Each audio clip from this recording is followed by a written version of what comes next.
What's up, you guys? Welcome back. And if you were watching the show on Wednesday, I drove to Cape Coral and did the tattoo thing. So it was actually pretty cool, like a really awesome experience. And I hope that you guys are all fired up and ready to go make some money on this busy Friday. So let's let some people get in the room, and we're going to talk about what we're going to talk about.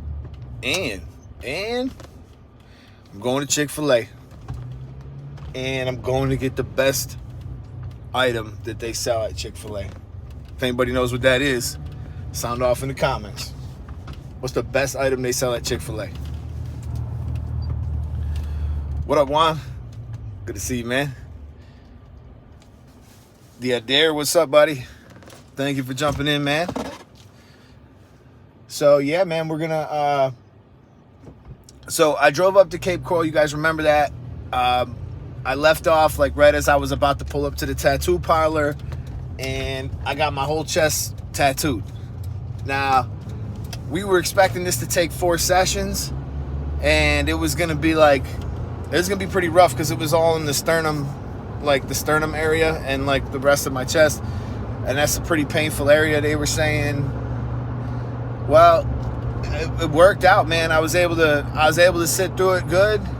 Yeah, she was very complimentary about that. I don't know if she was just telling me, like, hey, just to be nice to me, but, like, really, I didn't move at all. And I let her get the whole fucking thing done, and she was like, hey, we're already done with the outline. I was like, what? I wasn't even sure if we were gonna get through the outline. And not only did we get through the outline, man, we got through like almost the entire tattoo minus the color. So I sat for about 4 hours, which was pretty awesome. Headed to the shop now. Don't sleep on the grilled nuggets, he said. Now, all right, so what I'm getting at Chick-fil-A, best thing on the menu, in my opinion, is the breakfast, the breakfast burrito, man. If y'all ain't had the breakfast burrito, you don't know what you're missing. You don't know what you're missing. Other news, man, that one wheel, I'm going to integrate that into a bunch of videos, coming soon. I did time lapse the tattoo, and I'm gonna integrate that into a video. I finished a edit of a nice haircut that I think you guys are really going to like, and I've really ironed out the 6 phases. And somebody asked me earlier about the book. Remember, before I was trying to create a book on the 6 phases, and it was just going to be more like a manual, like more like a step-by-step thing that you could like put on your desk or have it with your cell phone or whatever. But it was just going to be something very simple that you could follow, like the steps right in front of you, and that was the idea. And so that's going on. And then the other thing that was kind of cool is we still have not got a donation for the Barber Tuition Initiative. Now, I'm probably going on about 2 months with no donations at all, which sucks. Because the link, if you guys want to contribute to that program, the link is down below. But we're up to, I want to say, like $1,300. However, I had some hope that we were going to get some donations coming in, thanks to Chris Basio sharing my video. He shared the Barber Tuition Initiative video, but that didn't really lead to any money yet. So who knows what'll happen. Thank you, Jose. I appreciate that, man. Hey, Nana.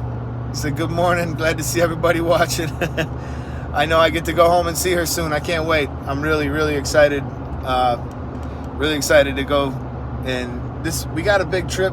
We got a big trip planned. I will be going straight from home. Well, Buffalo.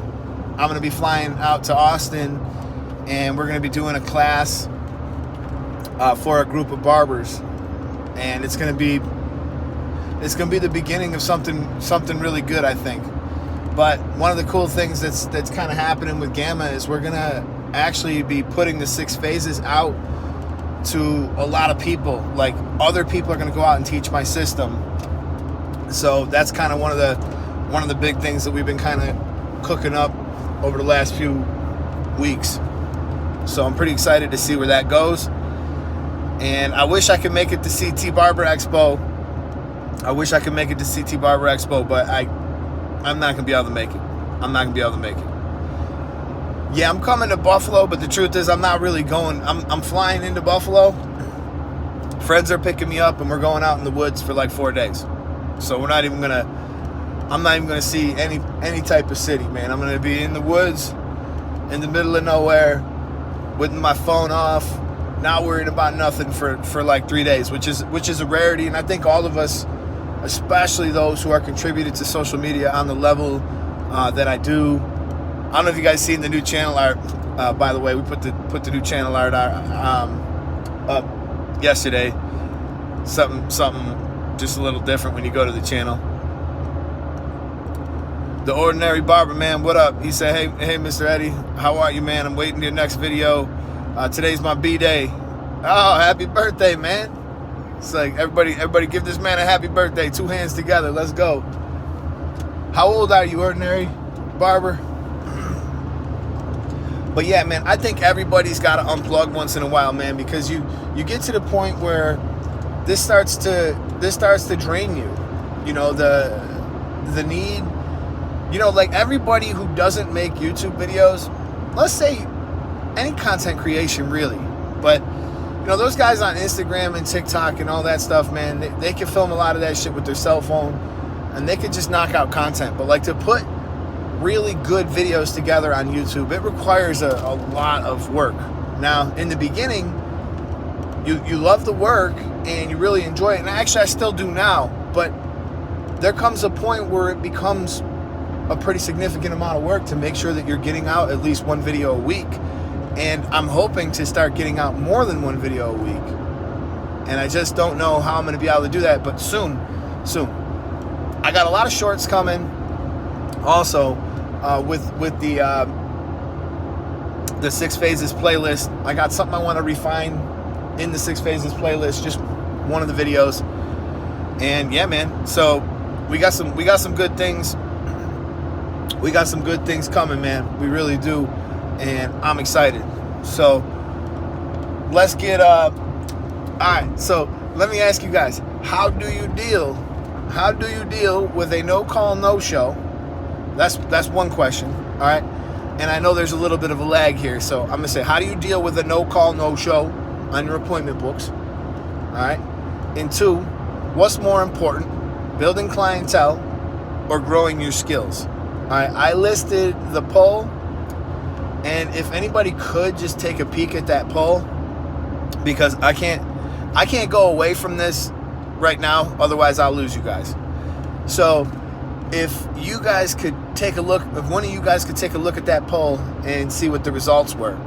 I know that people were pretty heavy on growing their skills.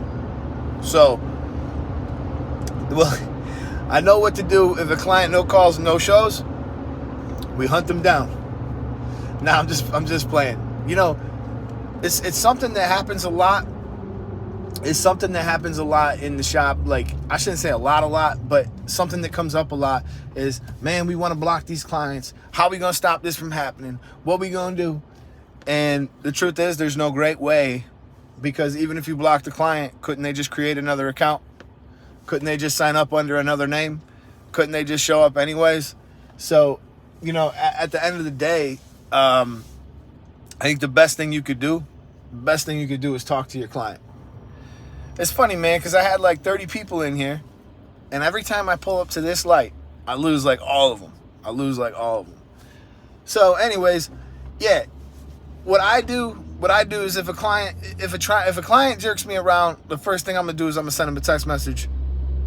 Please, if you miss your appointment again, I'm not gonna want to cut your hair no more.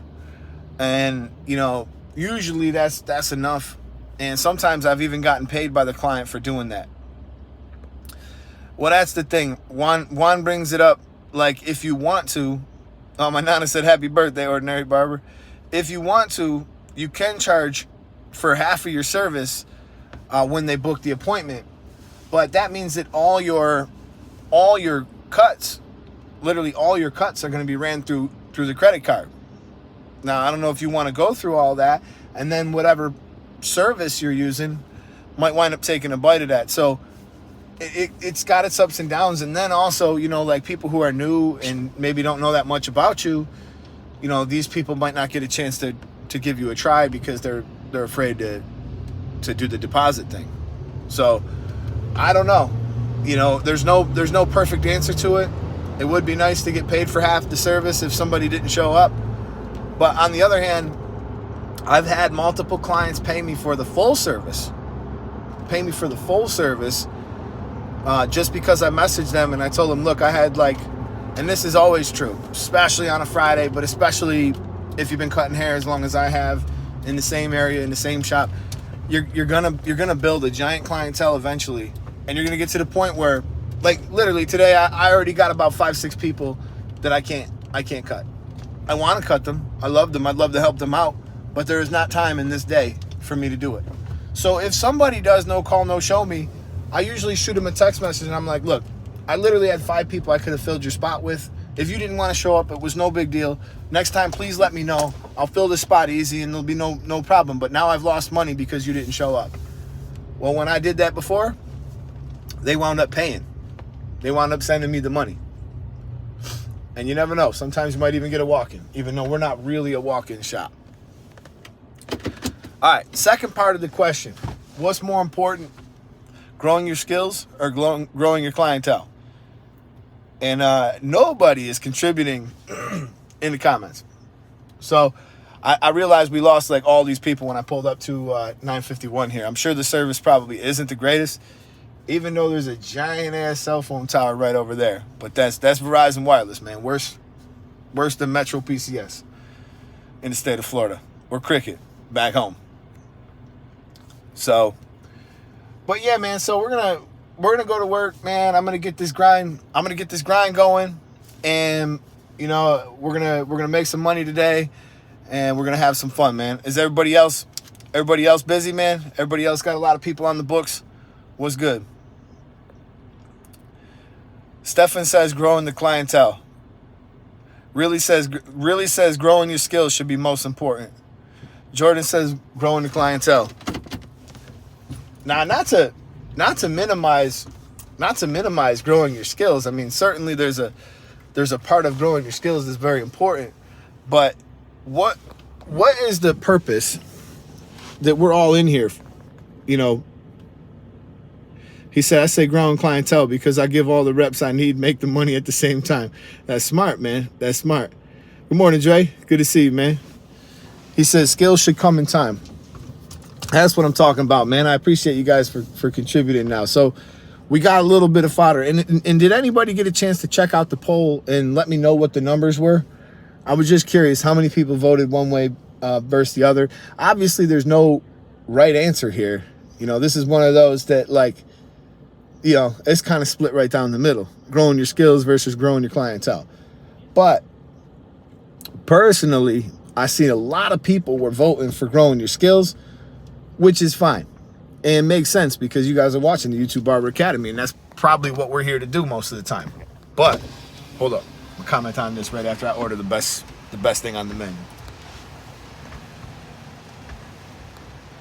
For ya. Good. Can I have 2 breakfast burritos? 2 burritos? Yeah. Just the burritos by themselves? Yeah, that'd be perfect. Alrighty, chicken or sausage? Oh, chicken. Got it. Will that be all? That's it, thank you. Alrighty, may I have a name for your order? Eddie? Alrighty, you can pull right up. That's going to be 10:04. Thank you. My pleasure. See that? All right, so back to what we were talking about. Skills versus clients. Now, I know everybody in here, I hope you guys don't get mad at me for my take on this, but I think having your clientele is the most important thing you could have, because the whole purpose of us getting into this business is to have fun, make money, and support our family, and maybe some other things. But to make money and be able to support your family is the most important thing. And no matter how good your skills are, I have met some barbers who are truly, truly skilled who are absolutely broke. All right. Now, let's say that you're not the greatest barber, but you got a hell of a big clientele. Well, you're living a good life, ain't you? And hopefully, with all them reps, just like Paige said, hopefully with all them reps that you're getting, you wind up growing your skills. But I have said time and time again on this channel that your skills are nowhere near as important as how you make a person feel. If you make a person feel welcome, if you greet them when they walk in, if you make them feel important, if you make them have a good service, have a good experience in your shop, then that's something that they're not going to be able to get anywhere else. So at the end of the day, the clientele for me would be king. Now, also having a large clientele allows you to do a lot of things. It allows you to kind of punch your ticket. You can work at any shop that you want because you have your clientele. You're not going to a shop to take from them what they built, and you're not going to a shop to bother the other barbers around there what they got going on. You're not going to bother that. You're going to add value to every shop that you go to. He said, but that means you're growing your customer service and not your customers. I don't know. I don't know what to make of that one, Juan. But your clientele and growing your clients and treating them the right way and making them feel a certain way is something that they can't get nowhere else. And I put that on a pedestal, above being a highly skilled. Let's say that how about I play devil's advocate on this? Let's say that you're this super, super skilled barber, right? Like one of the best, but you're an absolute dick. So like when somebody comes in, you're like, sit down, man, whatever, fine, I'll cut your hair. Like, and you just give off these terrible vibes. Like, how long do you think you're going to last doing that shit? I mean, how long will it be till, people are just like, you know what? I would take a haircut that comes in at a 7 instead of a 10 with someone who's got a little personality who actually treats us good. Your customer service skills are just, super important. He said, once again, your customer service skills are definitely super important. But just to go along with that, like if you guys really want to retain clients and you really want to, grow your clientele and stuff like that, one of the huge tips, one of the huge tips that I could give you would be make sure you're talking to your clients throughout the service. Talk to them. Like there's so many barbers who put headphones on and just ignore their clients. And then there's barbers who just talk about themselves the whole time and never get the client a chance to talk. And then, there's people who just don't talk at all, like closed mouth. And, actually, I know a few people who really don't talk much to their clients at all. And they have extraordinarily good skills and they do great work. And they've built a great clientele. So that is possible to do, but that's going to take you longer, But it's just like any type of legend, The legend starts with one person seeing a Sasquatch, right? Next thing you know, 2 people see Sasquatch. Next thing you know, he's everywhere. He's in every country. He's in every woods, right? So your legend will grow. You know what I mean? So like little by little, people are going to start talking about you. People are going to start knowing who you are, and people are going to start wanting to come to you. And they're going to tell more people, and it's just going to continue to grow. But talking to your clients and making them feel good is super important. I'm not going to put this guy on camera. I'm about to pay for my burrito. Hey, sir, what was your name? Eddie? Eddie? Yeah. All right. Just the 2 burritos, right? Yes, sir. All right. Oh, don't forget the salsa, man. You'll break my heart. Sir? Don't forget the salsa. Yeah, you got it. Thank you. There's 10 on board today, sir. Best money. How many salsa would you like? Best money I ever spent. Just give me 3. Yeah, absolutely. Here's a. Thank you, sir. Thank you. Best money you ever spent. Chick-fil-A burrito, man. Especially if you get 2 of them. Whew, about to get swole. Couldn't work out either because the chest is like so connected to everything that like she told me not to like get all sweaty, don't work out, don't play golf. Of course, I didn't listen to the second part. Thank you, man. Appreciate you. I didn't listen to the second part about not playing golf. I did go yesterday and play golf, but I didn't work out, so that was like my compromise. But I'm pretty sore. Like my chest is pretty sore over it. But I'm looking forward to working out on Sunday and getting back into the rhythm. She said give it like 4 days, and then you could just cut loose and go back to what it was. So Let's see here. What you guys thinking here? Trying to build a clientele as a part-time barber. Thank you for that comment. There's something that I want to say to that, and that's probably going to lead me to the end of my show because I want to smash these burritos, and I'm not trying to do that on camera. So, all right, building a clientele as a part-time barber is a very hard thing to do, and it's just like anything. And please don't take offense to this when I say what I'm about to say. But when I say what I'm about to say is I recognize that there's people who can't jump in with both feet into barbering, and they can't start growing their clientele because maybe they have a job that pays well, they have a family to support. I get all that. But this thing gets so much easier. It gets so much easier when you burn the boats. When you just say, you know what, I'm all in. I'm not done. I'm not gonna give up for nothing. I'm all in. And you jump in with both feet. You're there every day.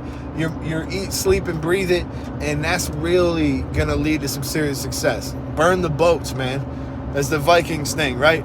Show up to the shore. You're gonna do some raiding. You're afraid some people are about to leave and take the boats and disappear.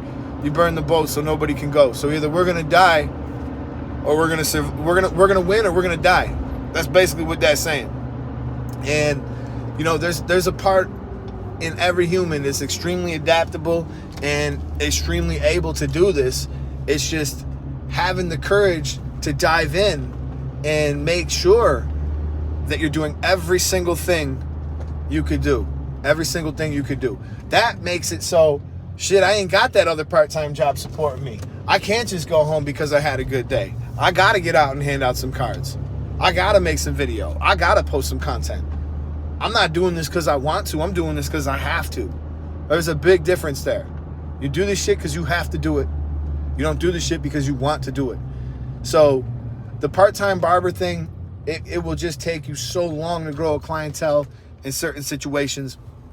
And it, you know, obviously depends on your shop, how busy it is, the dynamics, and all that. But the reality is like when people are trying to get a haircut and you're not there, there's a very good chance they're going to wind up going to somebody who is there.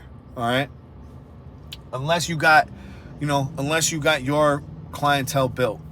Like me, I work part-time, but I put in the years to be able to work part-time. I didn't just decide to start working part-time yesterday. It was years and years and years that I was able to do this. So now, you know, I could have 3 busy ass days, and the rest of the week I'm shooting videos and doing YouTube type stuff. So I don't know what it is that tethers people to these part-time jobs when I know that they've all had one good day in the shop, and that one good day in the shop tells you how every day could be, right? Let's say you walk out of the shop with $700 in one day, and you think to yourself, I could make $700 every single day. And then it just dawns on you that anything else that you would do to try to make that money, you wouldn't. Like if I was working here at Sprouts, I'm passing by this grocery store, I'm passing by so many of these businesses. There's none of these businesses would hire me and pay me $700 in a day. I don't bring that type of value to that. And even if I did make some type of decent money at some of these jobs, one thing I hated was, like, I was kind of a number, like I was nothing special. I worked for this factory, and I worked. Like, I actually wanted to do the job. I wanted to learn. I wanted to be good at it. And, you know, at the end of the year, we'd get these raises. Didn't matter if you sucked at your job, you got a 3% raise. Didn't matter if you were great at your job, you got a 3% raise. Now, that's some type of shit that I can't stand. I can't stand being one in the crowd like that, where like all my efforts and everything that I do to try to stand out, it doesn't work at all. Wow, you can't make this shit up. Look at this fucking idiot. Yo, this guy is literally, I didn't flip the camera in time. This guy literally pulled out into all this traffic, almost hit somebody, ran over a curb. Oh, now he's trying to cut me off. Hell no. Hell no. So I charge $40 a haircut. Burn the boats, man. He said, how many heads do you see a day? Not as many as I used to. Probably like 15, sometimes 20. it depends on whether they're senior cuts or not. You know, like I've had days, I still have days where I do seniors and I might do 20, 25 of them. But, you know, like young men's haircuts, and I'm trying to film for YouTube and do all this shit. I'm not as fast as I was. I had days where I did 38, 39 haircuts in a day, you know, and I walked out with that type of money on the regular. You know, I probably averaged between 20 and 30 a day for 10 years. So, you know, it's possible. You can do it. You can do it. It really is possible. You can do it, and it's just so much easier when you burn the boats. When you say, you know what, this is what I want to do. Sometimes making a decision is so much better than being in that middle ground, being in that, like, I don't know, you know, should I do this for a living? Should I not? I could. Maybe I shouldn't. Like, having that indecision in you every day and wrestling with that, I feel like that's worse than just making a decision one way or the other.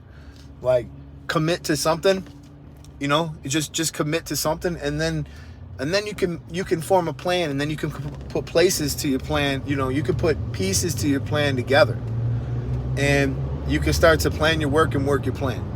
You know what I mean? So I hope that you guys enjoyed this Good Morning Live. Unfortunately, we got a lot of people in the room, and finally, but I gotta eat this burrito, and I gotta walk into work, man. I got a long day ahead of me. What up, Damien? I do appreciate you all. He's from the Bahamas, man. That's cool, man. That's real cool. Wonder what it's like being a barber in the Bahamas. But that'll have to wait. That'll have to wait for another day, man. I appreciate you all, and this is the YouTube Barber Academy. I'm Mr. Eddie Barber, and I'm out of here. Peace.